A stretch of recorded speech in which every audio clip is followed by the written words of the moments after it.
नमस्कार. पॉलिटिक्स चॅनलमध्ये आपले सर्वांचे सहर्ष स्वागत. काही वर्षांपूर्वी माननीय पंतप्रधान नरेंद्र मोदी यांनी काँग्रेसमुक्त देश अशा प्रकारची एक घोषणा दिली होती आणि या घोषणेचं प्रत्यंतर आता या पुणे जिल्ह्यामध्ये येऊ लागलेलं आहे. काँग्रेसमुक्त पुणे जिल्हा होतो की काय अशा प्रकारची शक्यता आता या निवडणुकीमध्ये निर्माण झालेली आहे. पुणे जिल्ह्यातील अनेक मातब्बर नेते यांनी भाजपमध्ये प्रवेश केलेला आहे. त्यामुळे पुणे जिल्ह्यामध्ये आता काँग्रेसचे अस्तित्व राहते का नाही अशा प्रकारचे चिन्ह निर्माण झाले आहेत.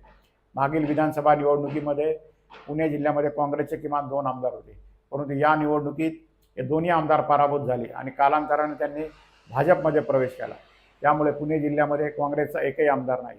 त्यातच या आमदाराच्या आधिपत्याखाली असलेल्या सासवड, जेजुरी आणि भोर या तिन्ही नगरपालिकेवर आता काँग्रेसला सत्ता मिळवण्यासाठी अक्षरशः झगडावे लागणार आहे. किंबहुना काँग्रेसला सत्ता मिळणे हे फारच मुश्किल गोष्ट आहे. त्यामुळे पुणे जिल्ह्यामध्ये काँग्रेस आता अस्तित्वात राहते की नाही, एकतरी त्यांच्या ताब्यात नगरपालिका राहते का नाही अशा प्रकारचे चिन्ह निर्माण झालेले आहे.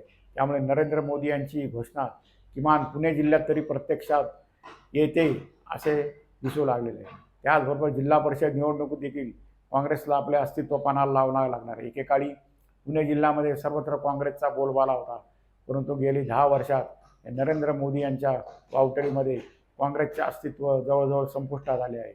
मागच्या काळात 2 आमदाराच्या रूपाने जिल्ह्यामध्ये आणि काही नगरपालिकांमध्ये ह्या आमदारांची सत्ता होती, त्यामुळे काँग्रेसचे अस्तित्व शिल्लक होते. परंतु काँग्रेसचे अस्तित्व शिल्लक ठेवणारे हे 2 शिलेदार संजय जगताप आणि संग्राम थोपटे हेच भाजपाशी झाल्यामुळे जिल्ह्यामध्ये काँग्रेसला एकही नगरपालिका मिळेल अशी सुतराम देखील शक्यता नाही.